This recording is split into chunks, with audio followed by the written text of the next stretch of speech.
তো চলো বেশি কথা না কইয়া গল্প শুরু করা যাক। ও হ্যাঁ, মনে পড়েছে, লিপকিস। ওরা একে অপরকে লিপকিসও করে। এটা শুনে আমার মাথা গরম হয়ে গেল। বেস্ট ফ্রেন্ড বানিয়ে আমাকে লুকিয়ে এইসব করে। ওয়েটারের বিলটা দিয়ে বসে আছি, আমার টাকা খেয়ে, আমার সবকিছু খেয়ে বেঁচে আছে, আর আমার সাথেই ধোকা। দেখ আমি কি করি। হঠাৎ পিছন থেকে কে জানি ডাক দিল, দীপু। পিছনে তাকিয়ে দেখি বড় ভাই আর ভাই আর হবু বউ। আমি উঠে গিয়ে ওদের টেবিলে বসলাম। তবে ভাবের সাথে কিন্তু আমার খুব ভাব আছে, মানে উনি আমাকে খুব আদর করে। ভাবি আমাকে দেখে বলল, কি ব্যাপার দীপু, মন খারাপ? আমি ভাবির দিকে তাকিয়ে বললাম, একটু মন খারাপ না, অনেকটাই মন খারাপ। ভাইয়া আমার দিকে তাকিয়ে বলল, কি হয়েছে রে দীপু? সাথে ভাবিও তাল মিলিয়ে বলল, ভাই বল কি হয়েছে। আমি ভাবির দিকে তাকিয়ে বললাম, জানেন ভাবি, ইদানিং তানিয়ার ব্যবহার আমার কাছে ভালো লাগছে না। কেমন জানি অদ্ভুত অদ্ভুত ব্যবহার করে আমার সাথে। আমার গার্লফ্রেন্ড যা আছে এটা আমার পরিবারের সবাই জানে, আমিও বলে দিয়েছি। ভাবি একটা হাসি দিয়ে বলল, আরে পাগল, এই নিয়ে এত চিন্তা করো কেন? একটু খোঁজখবর নিয়ে দেখো, তাইলেই তো হয়। আমি দাঁড়িয়ে বললাম, আচ্ছা ভাবি, তাহলে আজকে আসি, আপনাদের বিরক্ত করে লাভ নেই। ভাবি বলল, এখনই চলে যাবা? আমি বললাম, যেতে হবে, নইলে আপু পিঠের চামড়া তুলে নিবে। ভাইয়া আমাকে প্রশ্ন করলো, শুনছি তুই সকালে কিছু খেয়ে আসিস নাই, বস কিছু খেয়ে যা। আমিও বসে বললাম, ভাইয়া তুই ঠিকই বললি, খুব খিদে পেয়েছে, তবে টেনশনে কিছুই বলতে পারছি না। ভাবি খেতে খেতে বলল, প্রেম করো আরো, প্রেমের যে কি জ্বালা রে ভাই। আমি ভাবিকে খুঁচা মেরে বললাম, আমি একাই প্রেম করি, আর তুমি যে ভাইয়ার সাথে 3 বছর প্রেম করছো সেটা কি? জানি না আমার ভাইয়ের কত টাকা খরচ করছো। ভাবি একটা হাসি দিয়ে বলল, আমি তোমার ভাইয়ের টাকা খরচ করি না, তোমার ভাই যে কিপটা কিপটা জিজ্ঞেস করো, এই যে খাচ্ছি একটাও কি বিল দিবে নাকি তোমার ভাই? আমি ভাইয়ার দিকে অবাক হয়ে তাকিয়ে বললাম, সত্যি ভাইয়া? ভাইয়া একটা হাসি দিয়ে বলল, ওর বাবার টাকার অভাব আছে নাকি? আমি কেন টাকা দিব, ও দিবে। আমি দিলেও যা, ও দিলেও তাই। ভাবি একটু রেগে বলল, দেখো দেখো তোমার ভাইয়া কি বলে। আমি বললাম, বুঝছি, আমাকেও ভাইয়ার মতোই হতে হবে। খাওয়া দাওয়া শেষ করে বিদায় নিয়ে বাসার দিকে যেতে লাগলাম। তবে এখন কেন জানি বাসায় যেতে মন চায় না। মনের ভিতর অজানা একটা ভয় যেন থেকেই যায়। বারবার রিয়ার কথা মনে পড়ে। আজকে শুনেছি রিয়ার বাবা আসবে, উনি নাকি সেনাবাহিনীর মেজর। যদি একবার আমাকে ধরতে পারে না, কিভাবে যে আমাকে পিটিয়ে মারবে তার কোনো হিসাব নেই। বাসার কাছে গিয়ে দেখি সেনাবাহিনী পুলিশের অভাব নেই। মনে হয় রিয়ার বাবা চলে আসছে। বাইরে বেশি দাঁড়িয়ে থাকলে সন্দেহ করবে। কলিং বেল বাজাতেই আপু এসে দরজা খুলে দিল। কিরে, এতক্ষণ কই ছিলি? আপু ভিতরে যেতে যেতে বলল। আমি ভিতরে গিয়ে সোফায় বসলাম। মনে হচ্ছে জানো, আজকে আমার উপর দিয়ে বড় একটা ঝড় গেল। সামনে যে আরো কত কিছু হতে পারে তার কোনো হিসাব নেই। আগুনে হাত দিয়ে দিছি, হাত তো পুড়বেই। আপু আমার কাছে এসে বলল, কিরে আমি তোরে কি বলছি? আমি আড়াল চোখে আপুর দিকে তাকিয়ে বললাম, এই তো ভাইয়ার ভাবির সাথে ছিলাম। আপু আমার পাশে বসে আমার দিকে তাকিয়ে বলল, তুই ভাইয়ার ভাবিকে কোথায় পেলি? আমি বললাম, কোথায় আবার, ওরা তো রেস্টুরেন্টে ছিল। আপু বলল, বুঝি না, সারাদিন ঘুরে ওরা কি করে? আমি বললাম, নতুন নতুন প্রেম তো, একটু মজা করতে দে। আপু আমার দিকে আবার রাগি চোখে তাকিয়ে বলল, ওদের নতুন প্রেম না। আমি চোখ বন্ধ করে বললাম, সে যাই হোক আপু, আমি এখন একটু ঘুমাবো, এমনিতেই রাতে ঘুমাতে পারি নাই। আপু বলল, তুই খেয়েছিস? আমি বললাম, আপু। আচ্ছা, রিয়াকে নিয়ে চলে আসছে বাসায়? আপু সোফা থেকে উঠে বলল, নিয়ে আসছে, আমিও তো ওদের সাথেই আসছি। আমি রুমে যেতে যেতে বললাম, আম্মা আব্বু কই? ওদের তো দেখতে পাচ্ছি না। আপু কোনো কথা বললো না, চুপ করে কি জানি চিন্তা করছে। আমি দাঁড়িয়ে আবার আপুর কাছে গেলাম। আপুর হাত ধরতেই বলল, কে কে? আমি অবাক হয়ে আপুর দিকে তাকিয়ে বললাম, একটু আগেই তো কি সুন্দর করে কথা বলছিলি, আর এখনই চিন্তায় মগ্ন? বাবা খুব ভালো, মনে হচ্ছে জানো এটাই প্রেমে পড়ার লক্ষণ। আপু আমার দিকে তীরে এসে বলল, তোরে তো। আমি মুখ বাঁকিয়ে বললাম, হ্যাঁ সত্যি কথা বললেই দোষ, তাই না? আমি রুমে গিয়ে বিছানায় শুতেই চোখে ঘুম চলে আসে। রাতে এমনিতেই ঘুমাতে পারি নাই। ঘুম থেকে যখন উঠলাম তখন তাকিয়ে দেখি প্রায় অনেকটাই রাত হয়ে গেছে। মনে মনে চিন্তা করছি, রিয়ার সাথে আমি যেই কাজ করছি এর একটু প্রমাণ যদি ওর ভাই বা ওর বাবা পাই, আমাকে আর এই পৃথিবীতে মনে হয় রাখবে না। রাতে সেই কাপড়গুলো পরে রিয়ার কাছে গিয়েছিলাম, সেইগুলোতে আগুন ধরিয়ে দিলাম। বাইরে ফেললে যে কেউ দেখে ফেলতে পারে। একটু পর আম্মু আর আপু আমার রুমে আসলো। এসে বড় বড় চোখ করে আমার দিকে তাকিয়ে আছে। আমি কিছু না জানার ভান করে বললাম, কি হয়েছে আম্মু, তোমরা হঠাৎ আমার রুমে? আপু রেগে বলল, কি হয়েছে মানে? তুই কাপড়ে আগুন দিয়ে জ্বালিয়ে দিলি কেন?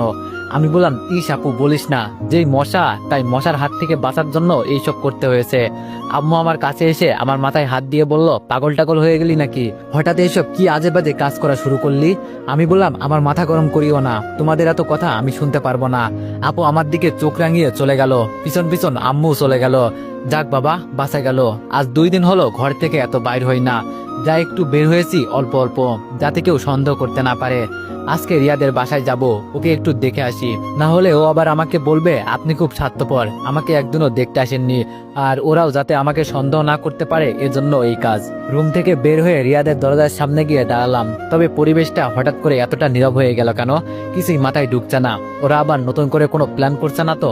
বলা তো যায় না। কলিং বেল বাজাতেই সেই দিনের আপুটা দরজা খুলে দিল। ভদ্রতার খাতিরে জিজ্ঞেস করলাম, ভালো আছেন আপু?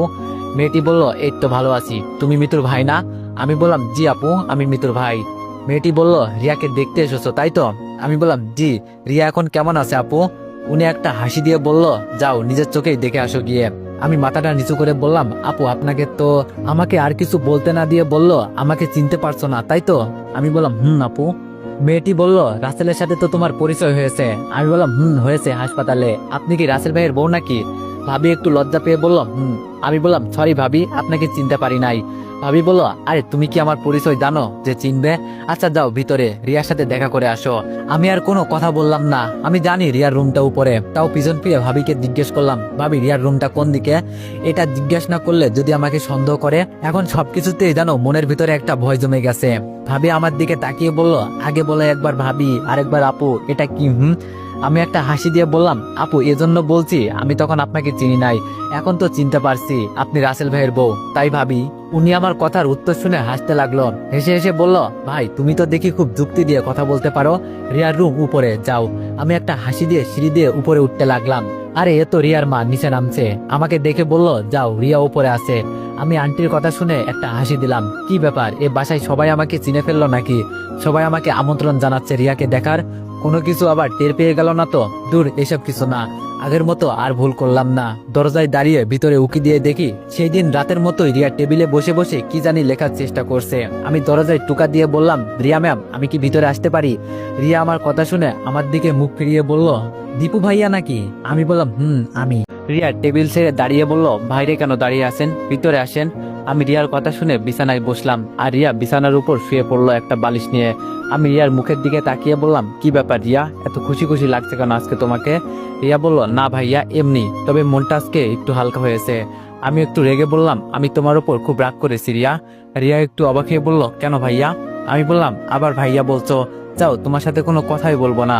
রিয়া একটা হাসি দিয়ে বলল, ভাইয়া বলছি দেখে রেগে গেলেন নাকি? আমি বললাম, তুমি আমাকে ভাইয়া বলছো কেন? এত সুন্দর একটা মেয়ে কই একটু লাইন মারতে এসেছি আর তুমি ভাইয়া বলে সব শেষ করে দিচ্ছ। রিয়া মুখটা কালো করে বলল, আমি এটার সম্মান পাওয়ার যোগ্য নই। আমি রিয়ার কথাই কিছু বুঝতে না পেরে বললাম, কি বলছো রিয়া? রিয়া বলল, আমার সাথে মানুষ কথা বলতে আসে না, সবাই আমাকে কেমন জানি ঘৃণা করে দূর থেকে, কারণ আমি যে অন্ধ। জানেন, একসময় আমি মনে করতাম আমার জন্ম হয়েছে অন্ধকারে। যখন আমি বুঝতে পারতাম না তখন মনে করতাম আমি বড় হলে হয়তো দেখতে পারবো। আর যখন বড় হয়েছি আমি এখন খুব ভালো করেই বুঝতে পারি আমার যে এই পৃথিবীর আলো দেখার ক্ষমতা নাই। আমি অন্ধ একটা মেয়ে। আমি রিয়ার কথায় মন খারাপ করে বললাম, চোখ না থাকতে কি মানুষের সব স্বপ্ন শেষ হয়ে যায় রিয়া? রিয়া বলল, আপনি বুঝতে পারবেন না, আজকে আমার যদি হাত না থাকতো তাও আমার কোনো চিন্তা থাকতো না, চোখে হলেও তো দেখতে পারতাম। কথা না বলতে পারলেও সমস্যা ছিল না, চোখে তো দেখতে পারতাম, নিজে কিছু করতে পারতাম। কিন্তু এখন সব শেষ। আমার মতো অন্ধ মেয়ের ভালো কিছু করা বা ভালো স্বপ্ন দেখা যে নিষেধ। সত্যি রিয়ার কথা শুনে আমার মনটা ভেঙে গেল। কি বলবো, ওকে বোঝানোর মতো ভাষা হয়তো আমার ভিতরে নেই। রিয়া বলল, কি হলো ভাইয়া, কথা বলছেন না যে? আমি রিয়ার দিকে আবার তাকিয়ে বললাম, রিয়া তোমাকে একটা সত্যি কথা বলবো? রিয়া বলল, অবশ্যই বলেন। আমি বললাম, আমার চোখে দেখা তুমি প্রথম সুন্দরী মেয়ে, তোমাকে দেখেই জানো আমার ভিতরে কিছু চলে। এই পর্যন্ত বলেই থামলাম, ভালোবাসার কথা আস্তে আস্তে বলতে হবে। রিয়া একটা হাসি দিয়ে বলল, জান ভাইয়া আপনিও না। হাসপাতালের মতো মজা শুরু করলেন। এর মাঝে রাসেল এসে বলল, কি কথা হচ্ছে দুজনের? আমি রাসেলের দিকে তাকিয়ে বললাম, এই তো তোমার বোনকে একটু দেখতে এলাম আর ভালো মন্দ জিজ্ঞাসা করছি। রাসেল আমার দিকে তাকিয়ে বলল, আমার বোনকে দেখতে এসেছো, এটা শুনে খুব ভালো লাগলো। আমি বললাম, ভাবিকেও দেখে আসছি, এত অল্প বয়সে বিয়ে করে নিলেন? রাসেল আমার দিকে তাকিয়ে হতাশে বলল, আর বলিও না, বাবার এই পিচ্চি বোনের জ্বালাই বিয়ে করতে হয়েছে। রিয়া মুখটা লাল করে বলল, ভাইয়া আমাকে নিয়ে কোনো কথা বলবি না কেন? যখন আমার কাছে এসে আমার পা ধরে বলতি, বোন রে এই মেয়েকে ছাড়া আমি বাঁচবো না, তখন আমি যদি বাবাকে না বলতাম তাহলে তোর বিয়ে হতো। রিয়ার কথা শুনে আমি হাসতে হাসতে বললাম, প্রেমের রোগ বড় কঠিন রোগ, যাকে ধরে তাকে একেবারে জেলের ভিতরে ঢুকিয়ে ছাড়ে। রাসেল মুখটা কালো করে বলল, বিয়ে করে ফেসে গেছি জানো তুমি, না পারি কোনো মেয়ের দিকে তাকাতে, না পারি একটু মন মতো ঘুরতে। রিয়া রেগে বলল, দাঁড়া আমি ভাবিকে সব বলছি, তোর 12টা যদি না বাজাই আমি ভাবিকে নিয়ে মজা করিস না। রাসেল ভয় পেয়ে বলল, তোর কাছে মাপ চাই বোন। দীপু, রিয়ার সাথে কথা শেষ করে আমার সাথে দেখা করে যাবা কেমন? আমি রাসেলের দিকে তাকিয়ে বললাম, এই সালে তো আবার কোনো কিছু জেনে গেল না তো, মনে হচ্ছে জানো আমার পিছনই ছাড়বে না। আমি আবার রিয়াকে দেখতে লাগলাম, রাগ করলে ওকে বেশ ভালোই লাগে। রিয়া আচমকা বলল, কি ব্যাপার আমার দিকে এভাবে তাকিয়ে আছেন কেন? আমি চোখ নামিয়ে মনে মনে বললাম, বাবা এই মেয়ে তো দেখি সবকিছু টের পাই, সাংঘাতিক মেয়ে দেখি। রিয়া আবার আমাকে প্রশ্ন করলো, কি হলো, কি চিন্তা করেন ভাইয়া? আমি বললাম, তুমি সবকিছু কিভাবে অনুভব করতে পারো, এইসব আমার মাথায় ঢুকছে না। রিয়া বলল, আর ঢুকাতেও হবে না। আমি বললাম, রিয়া কালকে আমার সাথে বাইরে যাবে, তোমাকে ঘুরতে নিয়ে যাব। রিয়া হাসি মুখে বলল, না ভাইয়া ধন্যবাদ, বলেছেন এটাই অনেক বেশি। আমি রিয়াকে একটু জোর দিয়েই বললাম, তুমি চিন্তা করিও না, সাথে আমার আবু থাকবে। রিয়া মন খারাপ করে বলল, গেলেই বার কি হবে, আমি তো আর বাইরের আলোকে দেখতে পারি না। আমি বললাম, এখন যেভাবে আমাকে অনুভব করলে না সেভাবে করবে। রিয়া বলল, কিন্তু আমি বললাম, কেউ কিছু বলবে না, আমি আপুকে দিয়ে বলিয়ে নিব। রিয়া বলল, তাহলে আপনার আপুকে আমাদের বাসায় পাঠাবেন। আমি বললাম, ওকে, তাহলে কালকে আমরা ঘুরতে যাব, ডান তো? রিয়া বলল, আপনার কথা তো আর ফেলানো যায় না, আচ্ছা যাবো যান। আমি বললাম, একটা পার্সোনাল কথা বলবো রিয়া। রিয়া বলল, আমার আবার পার্সোনাল কি আছে, বলুন কি জানতে চান? আমি বললাম, তোমার চোখের অপারেশন করলে ঠিক হবে না? রিয়া বলল, হবে হয়তো, তবে ডাক্তার বলেছে আমি বড় হওয়ার আগ পর্যন্ত কিছুই করা যাবে না। আমি রিয়ার কথা শুনে বুঝে গেছি, তাই আর কোনো প্রশ্ন করলাম না। দেখি কালকে ওকে পড়াতে পারি কিনা, তারপর আমার কাজ শুরু হবে। আমি বললাম, রিয়া আমি কি এখন যেতে পারি? রিয়া বলল, ওমা আপনি যাবেন যান, আমার কাছ থেকে অনুমতি নিতে হবে কেন? আমি আপনার কে? মন খারাপ করে বললাম, এটা বলতে পারলে রিয়া তুমি? রিয়া একটা হাসি দিয়ে বলল, আরে মজা করলাম আপনার সাথে, আপনি এখন যেতে পারবেন না, আপনার সাথে আরো কিছুক্ষণ আড্ডা দিব, পরে যাবেন। আমি একটা হাসি দিয়ে বললাম, আর কি আড্ডা দিব বলেন? রিয়া বলল, আপনার সম্পর্কে কিছু বলেন। আমি বললাম, আমার পরিবারই আমার কাছে সব। রিয়া বলল, সে তো সবার ক্ষেত্রেই। আচ্ছা আপনার কোনো গার্লফ্রেন্ড আছে? সত্যি কথা বললে হবে না, আর আমি জানি তানিয়ার সাথে খুব শীঘ্রই আমার ব্রেকআপ হবে, ওকে এখন আমার আর ভালো লাগে না একদম। আমি বললাম, না রিয়া তেমন কেউ নেই, আমার পছন্দ হয় না কাউকে। আচ্ছা তুমি কাউকে পছন্দ করো নাই? রিয়া বলল, আমার সাথে তো বলছে না, কেউ কথাই বলতে আসে না, আপনি প্রথম। আমি বললাম, আমাকে ভালো লাগে রিয়া। রিয়া একটা হাসি দিয়ে বলল, জান ভাইয়া আপনিও না মাঝে মাঝে এমন কিছু বলেন না। আমি একটা হাসি দিয়ে বললাম, তুমি খুব সুন্দর, তবে সেটা শুধু আমার কাছে। রিয়া মাথা চুলকাতে চুলকাতে বলল, এই কথার অর্থ বুঝলাম না। আমি বললাম, কিছু কথা থাক, বুঝতে হবে না, তবে কালকে সব বুঝিয়ে দিব। রিয়া বলল, আপনি মনে হয় পাগল টাগল হয়ে গেছেন। আমি বললাম, আগে আমার আম্মু এই কথা বলতো, এখন তুমি এই কথা বললে রিয়া। রিয়া হাসতে হাসতে বলল, সরি। আমি বললাম, তোমার হাসিটা খুব সুন্দর। রিয়া আমার দিকে বালিশ ছড়ে বলল, জানতো আপনি শুধু ফাজলামো করেন আমার সাথে।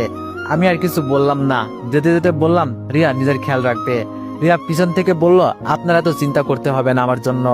আমি আবার দাঁড়িয়ে বললাম, তোমাকে দেখার স্বাদ এই জন্মে আমার মিটবে না, মন চাই তোমার কাছে সবসময় বসে থাকি।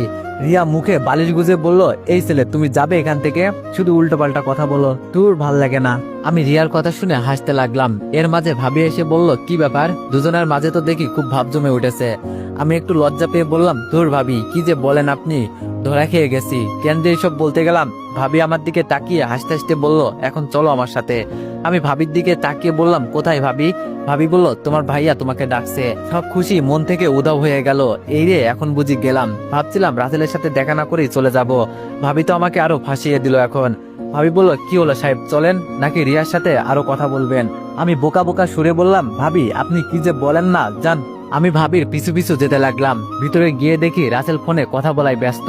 আমাকে দেখে ফোনটা রেখে দিল। আমার দিকে তাকিয়ে বলল, তো কি খবর দীপু, আজকাল কেমন দিনকাল যাচ্ছে তোমার?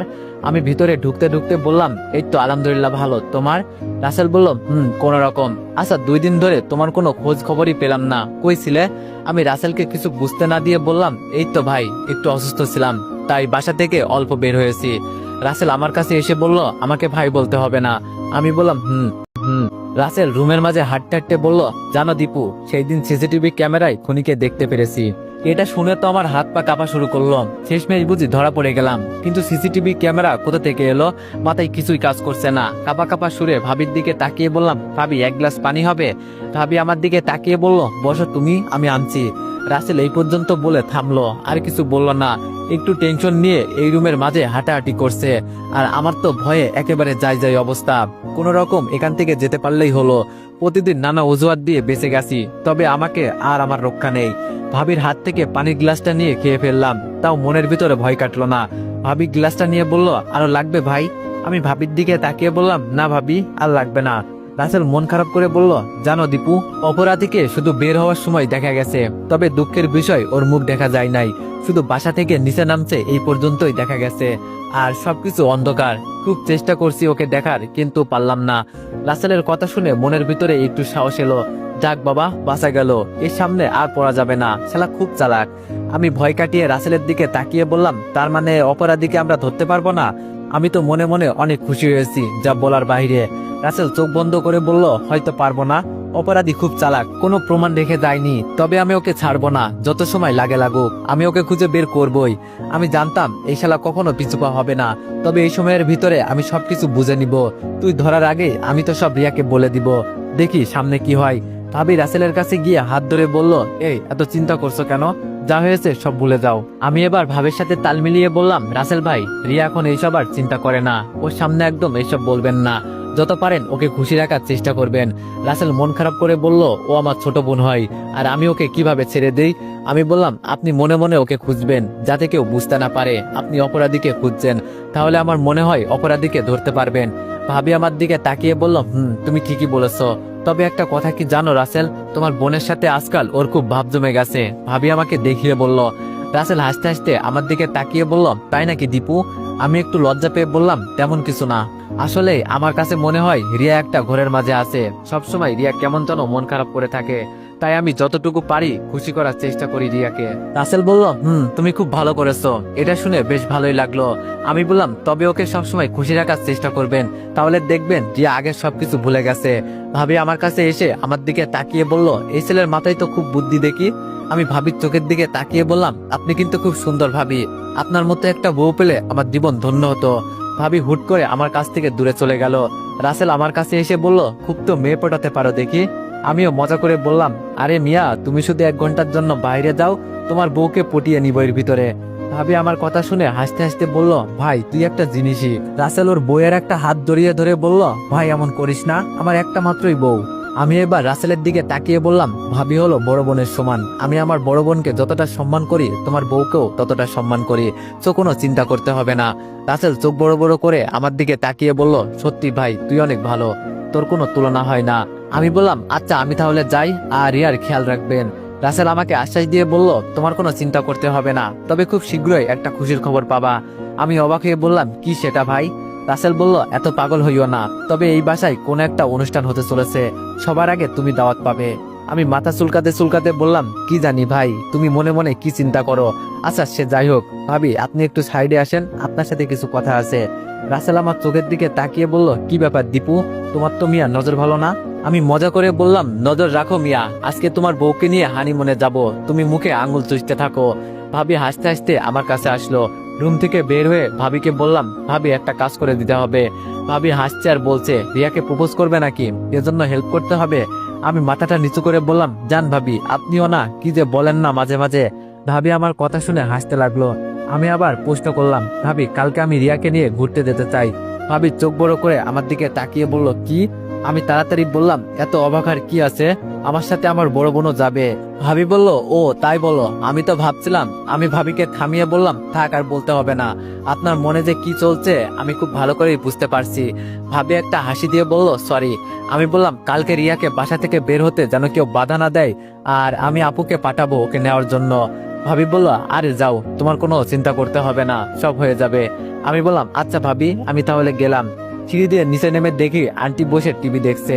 আমাকে দেখে বলল, কি বাবা, চলে যাচ্ছ নাকি? আমি দাঁড়িয়ে আন্টির দিকে তাকিয়ে বললাম, জি আন্টি, অনেকটা সময় হয়ে গেল, তাই আমি চলে যাচ্ছি। আন্টি বলল, কিছু খেয়ে যাও। আমি যেতে যেতে বললাম, না আন্টি, আরেকদিন, আজকে আসি। বাসা থেকে বের হতেই যেখান থেকে রিয়ার রুমে উঠেছিলাম সেখানে ভালো করে তাকিয়ে একবার দেখলাম, কিন্তু কোনো সিসিটিভি ক্যামেরা চোখের সামনে পড়লো না। তবে কি রাসেল আমাকে মিথ্যা বলল? কি জানি, শালা অনেক চালাক, মনে হয় আমাকে সন্দেহ করে। আমার সাথে গেম খেলো না, দাঁড়াও আমিও দেখাবো আমি কি করতে পারি। তবে একটা কথা তো জানা হলো না, রিয়ার বাবা এসেছিল নাকি? আরে এইসব জেনে আমি কি করব, সরাসরি আমার রুমে চলে গেলাম। আম্মু পিছন থেকে বলল খেয়ে যা। আমি বললাম পরে খাবো। যাই এবার আপুকে পটিয়ে আসি। আপুর রুমে গিয়ে দেখি আপু টেবিলে বসে পড়াশোনা করছে। বুঝি না মেয়েরা এত পড়াশোনা করে কি করে, শেষমেশে তো রান্না বান্না নিয়েই পড়ে থাকে। তাহলে এত পড়াশোনা করে কি হবে? আমি গিয়ে বিছানায় বসতে আপু আড়াল চোখে আমার দিকে তাকিয়ে দেখলো একবার। আমি আপুকে ডাক দিয়ে বললাম আর দেখতে হবে না, এখানে আয়, তোর সাথে কথা আছে। আপু চেয়ার ছেড়ে বলল কি ব্যাপার আজকে হঠাৎ আমার রুমে? আমি একটু রাগ করে বললাম কেন, আমার রুমে যখন যাস তখন তো আমি কিছু বলি না, আর তোর রুমে আসতে? আপু আমাকে থামিয়ে দিয়ে বলল আরে গাধা, আমি কি তাই বলছি? আমি বলছি কখনো তো আমার রুমে আসিস না, তাই বললাম। আমি বললাম আয় এখানে বস, আমার পাশে বসতে বললাম। আপু এসে আমার পাশে বসে আমার দিকে তাকিয়ে বলল কি হয়েছে বলতো, আজকে বড় বোনের কাছে কি মনে করে? আমি একটু ভঙ্গি সুরে বললাম কেন, তুই আমার বড় বোন, তোর কাছে আসলে বুঝি অনুমতি লাগে? আপু আমার গালে চুমু দিয়ে বলল আমি কি তাই বলছি রে পাগল, এখন বল কি হয়েছে? আমি একটু আনমনে আপুর দিকে তাকিয়ে বললাম আপু কালকে আমি রিয়াকে নিয়ে একটু ঘুরতে যাব, সাথে তুইও যাবি। আপু চমকে আমার দিকে তাকিয়ে বলল তুই এতক্ষণ রিয়ার সাথে ছিলি? আমি বললাম তুই বুঝলি কিভাবে? আপু বলল তোরে দেখে বুঝে গেছি, আর তোর মতিগতি ভালো লাগছে না, তোর না গার্লফ্রেন্ড আছে? আমি মন খারাপ করে আপুর দিকে তাকিয়ে বললাম সে আমাকে ধোকা দিয়েছে আপু, আমি ছাড়বো না ওকে, আমার এতগুলো টাকা আমি এভাবে জলে যেতে দিব না। আপু আমার গালে একটা থাপ্পড় দিয়ে বলল উল্টাপাল্টা কথা বলিস না, আর আমি জানি তানিয়া কতটা ভালো মেয়ে। আমি আর আপুকে এই বিষয়ে কিছু বললাম না, জানি বললেও বিশ্বাস করবে না। আচ্ছা আপু কালকে তো যাবি? আপু বলল আমি কেন যাব, তুই রিয়াকে নিয়ে যা। আমি আপুকে রাগ দেখিয়ে বললাম তুই বুঝছিস না কেন, ও একটা অন্ধ মেয়ে, আমি ওর হাত ধরতে পারবো, আর তাছাড়া আমি বলছি কালকে তুই রিয়া আর আমি ঘুরতে যাব। আপু এবার সাপের মতো রাগে আমাকে বলল এই তুই একদিন আমাকে বাইরে ঘুরতে নিয়ে গেছোস, আজকে কোন মেয়ে বলছে আর তার জন্য তুই পাগল হয়ে গেলি? আমি বললাম ধুর কাকে কি বলি, তুই আমার বোন, সবসময় তো আমাকে ভয়ের উপর রাখিস, তোর জন্য ভালো করে পর্যন্ত তানিয়ার সাথে ঘুরতেও পারি নাই। আপু বলল আমি তো ঠিকই করি, তুই জানিস না বিয়ের আগে ঘোরাঘুরি করা একদম ঠিক না। আপুর দিকে অসহায় দৃষ্টিতে তাকিয়ে বললাম তুই না আমার বড় বোন, প্লিজ না করিস না। আপু বলল আচ্ছা যাবো। আমি আপুকে জড়িয়ে ধরে বললাম অনেক অনেক ধন্যবাদ তোকে। আপু বলল তবে কালকে কিন্তু খাওয়াতে হবে তোর, মানে সব খরচ তোর। আমি বললাম আচ্ছা সে আমার, তোর চিন্তা করতে হবে না। আপু বলল বাবা কি সিদ্ধান্ত নিয়েছে শুনেছিস? আমি বললাম কি হয়েছে? আপু বলল বাবা বলেছে বাবার সাথে নাকি তোকে এখন থেকে অফিসে যেতে হবে। আমি আপুকে বললাম দেখ বোন আমি কতটা ছোট, আমাকে দিয়ে এইসব হবে না। আপু বলল হবে হবে, ছেলে মানুষ সবকিছু পারে। আমি রেগে বললাম আলু পারে, আমি এত চাপ নিতে পারবো না, দরকার হলে বাসা ছেড়ে চলে যাব। আপু আমার কথায় হাসতে হাসতে বলল যা না, একদিন বাসা থেকে বের হয়ে দেখ কেউ তোরে একবেলা খেতে দেয় নাকি। আমি রেগে বললাম তুই আমার বড় বোন নাকি আমার শত্রু? আপু বলল যা এখান থেকে, তোর বকবক শোনার মতো সময় আমার নেই। আমি বললাম সময় একদিন আমারও আসবে, সেই দিন আমার কাছে আসলে দেখিস মজা বুঝিয়ে দিব। আপু আমার দিকে রাগে দৃষ্টিতে তাকিয়ে বলল তুই আমার কোনো উপকারে আসবি না, সেটা আমি খুব ভালো করে জানি। আচ্ছা তুই নাকি এখন তানিয়াকে এত সময় দিস না? আমি আপুর দিকে তাকিয়ে বললাম কে বলেছে এইসব তোকে? আপু বলল কে বলবে আবার, তানিয়া আমাকে কল করেছিল আর এইসব বলছে। আমি আর কিছু বললাম না, চুপ করে বসে আছি। আপু আমার হাত ঝাঁকি দিয়ে বলল কিরে কথা বলছিস না কেন? আমি রেগে বললাম ওকে যদি আমি কাছে চিবিয়ে না খাই আমার নামও দীপু না, শালির জন্য আমি কি না করছি, আর আমার সাথে ধোকা, ওকে তো আমি ছাড়বো না। আপু বলল কি হয়েছে তাই বল, এত ঘুরিয়ে পেঁচিয়ে কথা বলিস না। বিছানা থেকে দাঁড়িয়ে বললাম তোকে বলে আর কি হবে, তুই তো আমার মনের দুঃখ বুঝলি না। আপু রুম থেকে বের হয়ে গেলাম। আপু আমাকে পিছন দিক থেকে ডাকতে লাগলো, কিন্তু আমি আর দাঁড়ালাম না। বুঝি না আমার পরিবারের সবাই তানিয়ার মাঝে কি পেয়েছে, সবাই পর্যন্ত ওকে পছন্দ করে, কিভাবে যে কি করি মাথায় আসছে না। যাক এত কিছু চিন্তা করতে হবে না, নইলে এমনিতেই পাগল হয়ে যাব। সকালে রেডি হয়ে আপুর জন্য অপেক্ষা করছি। আপু একটু পর রুম থেকে বের হলো, তবে ওকে কালো শাড়িতে একেবারে সেই লাগছে, বলতে হবে না কার বোন। আপু আমার সামনে এসে বলল দীপু কেমন লাগছে আমাকে? আমি হতাশ হয়ে বললাম আজকে বুঝি আমার বোনকে হারাবো। আপু একটু অবাক হয়ে বলল কি? আমি বললাম সেই সুন্দর লাগছে তোকে, যদি কেউ এসে তোকে তুলে নিয়ে যায় এই জন্য বললাম। আপু একটা হাসি দিয়ে বলল দূর, লজ্জা দিস কেন, চল। আমি আপুর গাল টেনে বললাম আমার লজ্জাবতী আপু। রুম থেকে যখন বের হব পিছন থেকে আম্মু বলল কি ব্যাপার আজকে দুই বান্দর একসাথে, কোথাও ঝগড়া করিস না আবার। আমি আম্মুর দিকে তাকিয়ে বললাম আম্মু তুমিও না, কতদিন পর দুই ভাই বোন একটু ঘুরতে যাব। আম্মু পিছন থেকে বলল তোর বড় ভাইকেও নিয়ে যেতে পারতি তোদের সাথে। আপু পিছন ফিরে বলল তোমার ছেলের কি আর সময় আছে আমাদের সাথে যাবে? ও তো ওর হবু বউকে নিয়ে সবসময় ব্যস্ত, আগে বিয়ে হোক না পরে মজা দেখাবো। বাসার বাইরে এসে বললাম আপু তুই যা, আমার মনে হয় রিয়া রেডি হয়ে আছে। আপু রিয়াদের বাসায় চলে গেল। আমি দাঁড়িয়ে আছি আর চিন্তা করছি রিয়া আসবে নাকি। হালকা হালকা একটু ভয় হতে লাগলো মনের ভিতরে। অনেকক্ষণ দাঁড়িয়ে থাকার পর দেখি আপু একা একা রিয়াদের বাসা থেকে বের হলো। এটা দেখে মনটা খারাপ হয়ে গেল। তার মানে কি রিয়া আমাদের সাথে যাবে না? কত আশা ছিল রিয়াকে নিয়ে, কিন্তু হঠাৎ করেই আপুর পিছন থেকে রিয়া বের হলো। আসলে এ কোনো মেয়ে হতে পারে না, আমার কাছে এমন মনে হচ্ছে। এত সুন্দর মেয়ে দেখলে জানো চোখ কপালে উঠে যায়। তাও আবার পরছে নীল শাড়ি, আবার চোখে চশমা, সব মিলিয়ে একেবারে একটা রাজকন্যার মতো লাগছে। কেউ ওকে বলবেই না যে ও অন্ধ। আমি তো ওকে দেখে যেন পাগল হয়ে গেছি। সত্যি আজকে আমি ওর প্রেমে পড়েছি রিয়ার রূপ দেখে। আপু আমার কানের কাছে একটু জোরে করেই বলল, কিরে দীপু, কই হারিয়ে গেছি? আমি আপুর কথায় একটু চমকে বললাম, না আপু আছি। রিয়াকে কেমন লাগছে রে? আমি বললাম, ইস আপু তোরে কি বলবো, এত এত সুন্দর লাগছে, আমি যেন পাগল হয়ে গেছি। আপু মুখটা লাল করে বলল, দীপু লিমিটের ভিতরে থাক, তোর কিন্তু গার্লফ্রেন্ড আছে, এটা ভুলে যাস না। রিয়া আমাদের কাছে আসলো আর এসে আপুর হাত ধরলো। আপু রিয়াকে বলল, রিয়া তোমার আজকে কেমন লাগছে, এই যে আমাদের সাথে ঘুরতে যাবে? রিয়া বলল, কি বলবো আপু, বলার মতো ভাষা নেই। সত্যি বাইরের আবহাওয়া অনেক সুন্দর। আচ্ছা দীপু ভাই কই? আমি বললাম, এই যে রিয়া, আমি এখানে আছি, আমাকে নিয়ে তোমার তো চিন্তা করতে হবে না। রিয়া মুখে হাসি রেখে বলল, আপনার জন্য এতদিন পর বাইরে আসলাম, খুব খুব ভালো লাগছে, অনেক অনেক ধন্যবাদ আপনাকে। আমি বললাম, যখন বলছিলাম তখন তো আসতেই চাচ্ছিলেন না। আপু বলল, এই দীপু পরে কথা হবে, এখন রিক্সা ডাক দে। আমি বললাম, আপু তুই আর রিয়া একটা রিক্সা দিয়ে আগে যা, আমি পিছনে পিছনে আসছি। আপু আর রিয়াকে আগে তুলে দিলাম আর আমি পিছন পিছন যাচ্ছি। তবে দূর থেকে দেখতে পাচ্ছি একটা গাড়ি আমাদের ফলো করছে মনে হয়, কিন্তু এমনটা কেন করছে? তাহলে কি কেউ আমাদের পিছু করছে? কি জানি, হতেও পারে। একটা পার্কের সামনে এসে নেমে পড়লাম। ভিতরে ঢুকে আপু বলল, ফুচকা খাবো। আমি বললাম, যা, আমি দাঁড়িয়ে আছি, আমি এইসব আজব জিনিস খাই না, বুঝি না মেয়েরা এত কি মজা পায় এসবের মাঝে। রিয়া বলল, ভাইয়া আজকে না বললে হবে না, আজকে আমাদের সাথে আপনাকেও খেতে হবে। আমি বললাম, তুমি খাইয়ে দিবে রিয়া, তাহলে আমি খেতে পারি। রিয়া হয়তো আমার থেকে এই কথাটা আশা করে নাই, তবুও বেচারি মন খারাপ করে বলল, ভাইয়া আমি যদি দেখতে পারতাম সত্যি আপনাকে খাইয়ে দিতাম। আমি বললাম, তাহলে আমি তোমাকে খাইয়ে দিই রিয়া। রিয়া একটু লজ্জা পেয়ে বলল, এইখানে কিন্তু আপু আছে দীপু ভাই, ভুলে যাইয়েন না। আপু আমার কানের কাছে মুখ দিয়ে বলল, কি ব্যাপার দীপু, তোর হাবভাব তো ভালো লাগছে না, রিয়ার সাথে এত রোমান্টিক মোডে কথা বলছিস কেন? আমি বললাম, তোর কাছে আর লুকিয়ে লাভ নেই আপু, আজকে তোরে একটা সত্যি কথা বলি, আমি রিয়াকে পছন্দ করি, বলতে পারিস ভালোবেসে ফেলেছি। আপু আমার দুই গালে চর বসিয়ে বলল, তোর লজ্জা করে না? এক মেয়েকে বিয়ে করার স্বপ্ন দেখিয়ে এখন আরেক মেয়ের পেছনে পড়ে আসোস? দেখ ভাই, আর ও অন্ধ একটা মেয়ে, ওকে সুখের স্বপ্ন দেখাস না, ভুলে যাস না তোর জন্য অন্য মেয়ে অপেক্ষা করছে। আমি বললাম, ধুর তুই যা তো, আমার বিষয় আমি বুঝে নিব। রিয়া বলল, কি ব্যাপার, দুই ভাই বোনের মাঝে কি নিয়ে এত কথা হচ্ছে? আমি আপুর থেকে দূরে গিয়ে বললাম, কিছু না রে রিয়া। সবাই মিলে ফুচকা খেয়ে একটা বেঞ্চের উপরে বসলাম।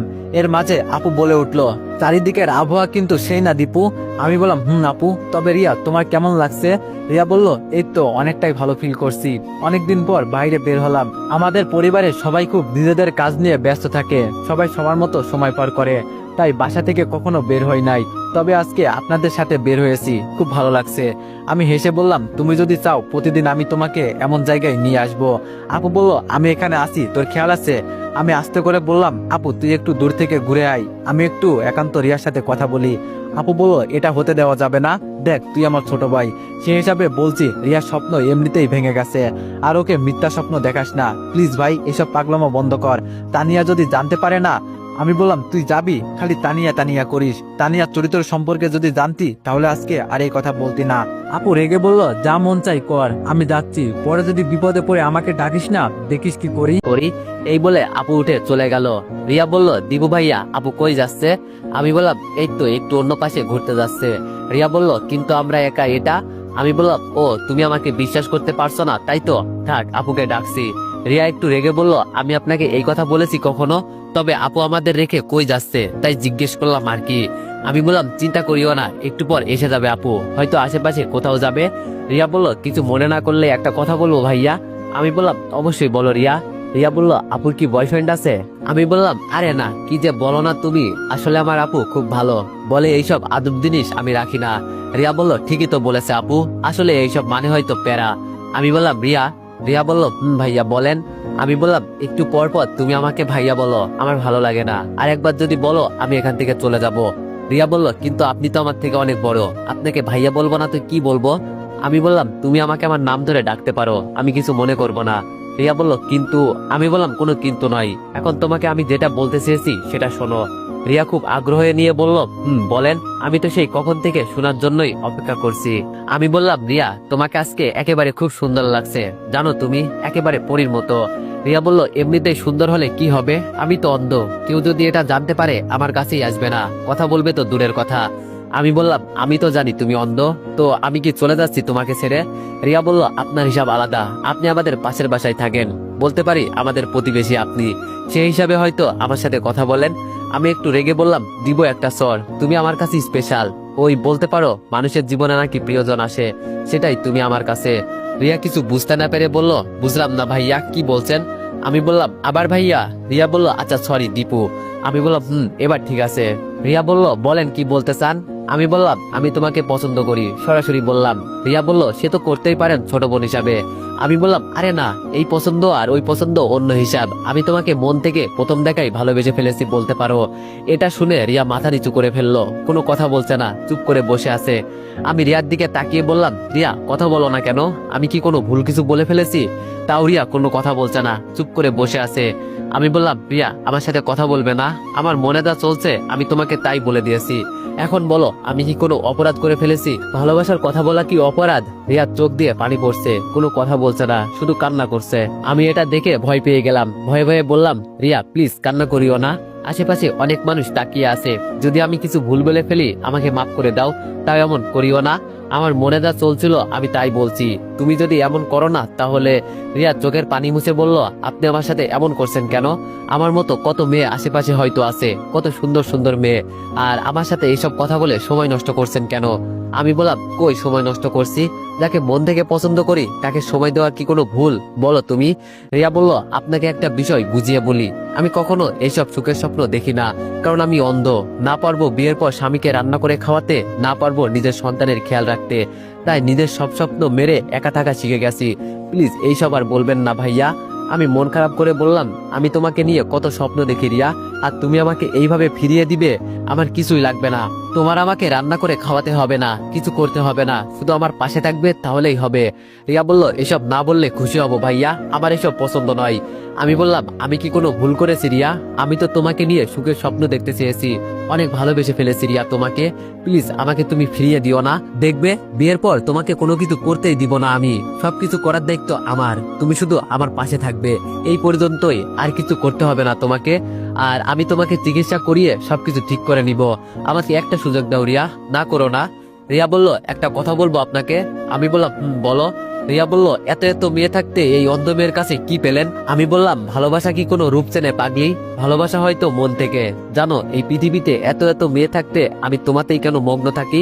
কারণ তোমার মাঝে আমি আমার ভালোবাসা খুঁজে পাই, আমার চোখে তুমি বিশ্ব সুন্দরী বলতে পারো, তোমাকে দেখলেই জানো আমার ভিতরে কেমন কেমন একটা অনুভূতি কাজ করে, যেটা বলে তোমাকে ভালোবাসে এই মন। তোমার এই চোখ দেখে আমি তোমাকে ভালোবাসি নাই, আমি তো তোমার মন থেকে তোমাকে ভালোবেসেছি, এখন তুমি চিন্তা করে দেখো, তবে আমাকে না করিও না, নইলে আমি যে কি করি নিজেও বলতে পারি না। রিয়া বসে বসে মাথা নিচু করে চিন্তা করছে। আমি জানি রিয়া কখনো আমাকে এইসব কথা শুনে না করবে না, কারণ ও জানে এই 2 দিনে আমি ওর জন্য কি কি করছি। হঠাৎ ঠাস ঠাস করে 2টা চড় পড়লো আমার গালে, তাকিয়ে দেখি তানিয়া চোখ বড় বড় করে আমার দিকে রেগে তাকিয়ে আছে, আর আপু তানিয়ার পেছনে। এটা দেখে মেজাজ একেবারে গরম হয়ে গেল, মনে হয় আপু এখানে ওকে নিয়ে আসছে। তানিয়া আমার দিকে দাঁত কটমট করতে করতে বলল, এই শালা তোর কয়টা লাগে রে? মেজাজ গরম হয়ে গেল আমার, মনটা চাইছে ওরে। তানিয়া বলল, কিরে কথা বলছিস না কেন? আমি বললাম, তুই আমাকে এই কথা বলার কে? আগে বল তোর কয়টা ছেলে লাগে? কেন যখন তোর বেস্ট ফ্রেন্ডকে চুমু খাস তখন আমার কথা মনে থাকে না? এখন আমার কাছে আসলি কি জন্য? মনে করলি তোর কোনো কুকর্মের ফল আমি জানি না? বেস্ট ফ্রেন্ডের নামে যে নষ্টামি করে বেড়াস বাইরে, সেটার কি হবে রে? আপু আবার ঠাস ঠাস করে আমার 2 গালে 2টা চর বসিয়ে দিয়ে বলল, এই শিখাইলাম তোরে আমি এতদিন? এত ভালো একটা মেয়েকে এইসব বলতে তো লজ্জা করে না? সি সি দীপু, এতটা খারাপ হয়ে গেলি তুই, আমার ভাই তো এমন ছিল না। তানিয়া চোখের পানি ছেড়ে দিয়ে বলল, থাক আপু এইসব বলবেন না, দোষ আমার, ও আমার ভালোবাসা বুঝতে পারে নাই, আমি যে ওকে কতটা ভালোবাসি, একদিন আমি যখন থাকবো না দীপু তখন বুঝতে পারবে। আপু বলল, দেখো তানিয়া তুমি রাগ করিও না, আমার ভাই ছোট, এখনো এত কিছু বোঝে না, আর এই মেয়ে আসলে আমাদের বাসের বাসায় থাকে, তাই বসে আড্ডা দিচ্ছি, তুমি রাগ করিও না। তানিয়া বলল, আমি ওর মুখ দেখলে সব বুঝতে পারি, আমাকে ধোকা দিয়েছে দীপু। তানিয়া আমার কাছে এসে বলল, বিশ্বাস করো আমি তোমাকে অনেক ভালোবাসি, যা হয়েছে সব ভুলে যাও, আর আমি চাই না আমাকে ছাড়া আর কাউকে নিয়ে তুমি বাইরে ঘুরে বেড়াও। তানিয়াকে ছাড়িয়ে নিচে বসলাম। আজকে সব শেষ হয়ে গেল। যার জন্য এত কিছু করছি সে আজকে আমাকে ভুল বুঝবে, হয়তো আমার সাথে আর কখনো কথা বলবে না। রিয়া সবকিছু শেষ করে দিল এই ডাইনি। আমার এখন কান্না করতে ইচ্ছা করছে, যার জন্য এত কিছু করলাম আজকে সব শেষ করে দিল এই একটু সময়ের ভিতরে। তানিয়া আমার হাত ধরে বলল, কি হয়েছে বাবু তোমার, তুমি এমন করছো কেন? আমি ঝাটকি দিয়ে তানিয়ার হাত ছাড়িয়ে বললাম, এই তুই দূরে চলে যা, নইলে আজকে তোরে এখানেই খুন করে ফেলবো। আমার সবকিছু তুই শেষ করে দিলি, চলে যা এখান থেকে দূরে। আপু বলল, দীপু এসব কি শুরু করলি তুই, এতটা নিচে নেমে গেলি তুই? আমি একটা হাসি দিয়ে বললাম, হ্যাঁ রে, আমি অনেক নিচে নেমে গেছি, আমি নিচে নেমে গেছি, কি করব আমি ভেবে পাচ্ছি না, আমার মাথা কাজ করা বন্ধ করে দিয়েছে। এর মাঝে তানিয়া বলে উঠলো, আপু আজকে আমাকে যেতে হবে, আর ওর যেন কিছু না হয়, আমি একটু পর আপনাদের বাসায় যাব, আপনাকে দায়িত্ব দিয়ে গেলাম আপু। তানিয়া আর কিছু আমাকে বলতে না দিয়ে সবার সামনে আমাকে টেনে টেনে রুমের ভিতরে নিয়ে গেল।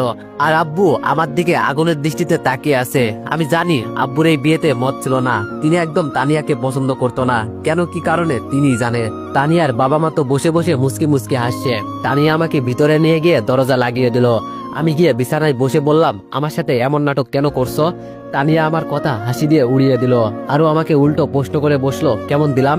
আমি বললাম, আমার সাথে এরকম কেন করছো, আমি তোমার কি করছি? তানিয়া বলল, আমাকে ধোকা দিয়েছো কেন তুমি? আমি বললাম, কই তোমাকে আমি ধোকা দিয়েছি, তুমি নিজেই আমার সাথে খেলা খেলছো। তানিয়া বলল, ও কি যেন নাম, রিয়া, ওকে কি কি বলছিলে? আমি কিন্তু সবকিছুই দেখেছি দূর থেকে, খুব ভালোবাসো নাকি ওকে? আমি বললাম, ওর কথা ছাড়ো, আগে বলো তুমি আমার সাথে এমন করলে কেন? তানিয়া বলল, সত্যি তোমার একটা কথা বলবো? আমি বললাম, আমি জানি এতদিন তুমি আমাকে যা বলছো সব মিথ্যা, ভালোবাসার অভিনয় করছো আমার সাথে তুমি। তানিয়া বলল, এত তাড়াতাড়ি বুঝে গেলে? তানিয়া ঠোঁট কামড়িয়ে বলল। আমি বললাম, তোদের মতো মেয়েদের তো। তানিয়া বলল, যা বলছোস আর না, চুপ করে থাক, দেখ আমি তোর কি অবস্থা করি। আমি হাসতে হাসতে বললাম, তুই আবার আমার কি করবি, আমি তো এমনি শেষ হয়ে গেছি। তানিয়া বলল, আমার পেটে আমার বয়ফ্রেন্ড ফাহিমের বাচ্চা। আমি আবার হাসতে হাসতে তানিয়ার দিকে তাকিয়ে বললাম, আমি আগেই কিছুটা আন্দাজ করতে পারছি। তানিয়া বলল, আচ্ছা ছেলে মানুষ এত বোকা কেন হয়? আমি বললাম, হয়তো তারা ভালোবাসা পেয়ে সবকিছু ভুলে যায়। তানিয়া বলল, তোরে দেখে আমার খুব মায়া লাগে, এখনো মনে হয় আমাদের বিয়ে ঠিক হয়ে গেছে। আমি বললাম, আমাকে কেন বিয়ে করবি? তোর বেস্ট ফ্রেন্ডদের তোরে সন্তান দিয়েছে, তাকে বিয়ে করবি না? আমাকে কেন, নাকি আরো টাকা চাই তোর? তানিয়া আমার কাছে এসে আমার দিকে তাকিয়ে বলল, আরে এটা তো ওর সাথে এনজয় করছি, কিন্তু কে জানে হঠাৎ করে আমার পেটে বাচ্চা চলে আসবে। আমি বললাম, আমাকে বিয়ে করে লাভ কি তোর? তানিয়া বলল, অনেক লাভ আছে, এই বাচ্চা তোরে দিয়ে আমি এনজয় করব, আর গোপনে গোপনে আমি ওর সাথে প্রেম করব। যদি বেশি চালাকি করিস না, জানিস তো আমি কি করতে পারি, তাই আমি যা বলছি আমার কথা মেনে বিয়ে করে নে, পরে তুই চাইলে দ্বিতীয় বিয়ে করতে পারিস, আমি কিছু বলবো না, আমার টাকা হলেই হবে, আর কিছু লাগবে না। মাথায় দুই হাত দিয়ে বসে চিন্তা করছি, সব বিপদ আমার কাছে এসে একসাথে হাজির হয়ে গেল। তানিয়া যে এতটা গভীরে চলে যাবে আমার ভাবনার বাইরে ছিল এটা। তানিয়া আমার কপালে চুমু দিয়ে বলল, কি চিন্তা করছো বাবু? আমি তানিয়ার দিকে তাকিয়ে বললাম, এই ঠোঁটে আমাকে কিস করবি না, তোর মতো আমি নষ্ট হতে চাই না, তবে আজকে আমার সাথে যেই ব্যবহার করলি না, এর ফল একদিন পাবি। তানিয়া বলল, সে পরে দেখা যাবে, আরে তোরে বিয়ে করব, তারপর তোর নামে যা কিছু আছে সেগুলো আমার নামে করে নিব, তারপর তোরে ডিভোর্স দিয়ে নতুন করে সংসার করব। আমি বললাম, আমার সাথে এমন হচ্ছে কেন? হয়তো রিয়ার উপর যেই অন্যায় করছি আমি এর শাস্তি ভোগ করছি। তানিয়া বলল, কিসের শাস্তি আর কিসের অন্যায়ের কথা বলছিস? আমি বললাম, কিছু না, এখন দরজা খুলে আমাকে বের হতে দে। তানিয়া একটা হাসি দিয়ে বলল, সবাই জানে আমার পেটে তোর বাচ্চা, সো তোমার আর পালানোর মতো কোনো রাস্তা নেই বাবু, আমি যা বলি তাই তোমাকে করতে হবে এখন থেকে। এই বলে তানিয়া দরজার কাছে চলে গেল, কিন্তু হঠাৎ আবার দাঁড়িয়ে পিছন ফিরে আমার দিকে তাকিয়ে বলল, তোরে আরেকটা কথা বলা হয় নাই, ওই দিন রেস্টুরেন্টের ওয়েটার তোরে যা বলেছে সব আমাকেও বলে দিয়েছে, কারণ ওর সাথে আমার একটু লাইন আছে, টাকা দিলেই কি সব হয়? আমি জানতাম তুই ইদানিং আমার উপর সন্দেহ করতি, এই জন্য এই কাজ করা। আমি বললাম, অনেক বড় ভুল করলি তুই, শাস্তি তো তোকে পেতেই হবে, তার আগে আমি একটু বিপদ থেকে রক্ষা পাই। গার্লফ্রেন্ডের নামে যেই ধোকা দিলি না তুই, সারা জীবন মনে থাকবে। তানিয়া হাসতে হাসতে দরজা খুলে বের হয়ে গেল, তবে যাওয়ার আগে এটা বলে গেল, খুব শীঘ্রই বাসর রাতে দেখা হবে, সেই পর্যন্ত অপেক্ষা করো। আমি মাথা নিচু করে বসে আছি, হঠাৎ ভাবি এসে বলল, কি শুনছি দীপু আমি এইসব? আমি ভাবির দিকে তাকিয়ে একটা হাসি দিয়ে বললাম, কি আর শুনছেন, দিনকাল আমার অনেক খারাপ যাচ্ছে, তাই এইসব আমার সাথে হচ্ছে, কোনো ব্যাপার না ভাবি। ভাবি বলল, আমি জানি তুমি কত ভালো একটা ছেলে, আর তানিয়া বলে নাকি প্রেগনেন্ট, কিভাবে সম্ভব? আমি বললাম, আমি তানিয়ার শরীরে আজ পর্যন্ত একটু শুয়েও দেখিনি, বিশ্বাস করেন ভাবি, আপনি আমার মার সমান, আপনার কাছে কি আমি মিথ্যা বলতে পারি বলেন? ভাবি বলল, তাহলে তানিয়া কি? আমি বললাম, ওই বয়ফ্রেন্ড আছে আমাকে ছাড়া। ভাবি অবাক হয়ে বলল, কি? আমি বললাম, ওর বয়ফ্রেন্ড আছে, আর ওই শালাই এই কাজ করেছে, আর এই অপবাদ আমার গলায় ঝুলিয়ে দিচ্ছে। ভাবি বলল, দাঁড়াও, আমি সবার কাছে এই কথা বলছি। আমি ভাবিকে আটকে দিয়ে বললাম, থাক ভাবি, কাউকে এই কথা বলতে হবে না, বললে ওরা আরো আপনাকে খারাপ বানিয়ে দিবে। আমার বিষয়টা আমি দেখে নিব, আপনি কোনো চিন্তা করবেন না। ভাবি আমার দিকে তাকিয়ে বলল, তুমি পারবে? আমি আর কিছু বললাম না, চুপচাপ রুমের বাইরে চলে গেলাম। আসলে আমি যে কতটা নিস এর কোনো হিসাব নাই। যাকে ভাবি বলতাম, এখন নাকি সে মেয়েটা কাজের বুয়া, আবার আমার সাথে এত বড় নাটক করলো, আর আমি কিছুই বলতে পারলাম না। আর তানিয়ার কথা তো বাদই দিলাম, তানিয়াদের টাকার জন্য কি কি করতে পারে সব জানা হয়ে গেল। বাইরে এসে শুনি কালকে নাকি আমার বিয়ে তানিয়ার সাথে। এটা শুনে মোটেও অবাক হলাম না, কারণ এমন কিছু একটা হবে আমার সাথে, এটা আমি খুব ভালো করেই জানি। আপুর পাশে দাঁড়াতেই বলল, যাক, কাজের বুয়া তো আর বিয়ে করবে না। সি সি, মানুষের সম্মানতে কতটা নিচ হলে এমন একটা কাজ করতে পারে, এর কোনো হিসাব নেই। যাকে ছোট থেকে এতটা আদর করতাম, আর আজ সে নাকি দেখিয়ে দিল। এর আগে আমার মরণ হলো না কেন?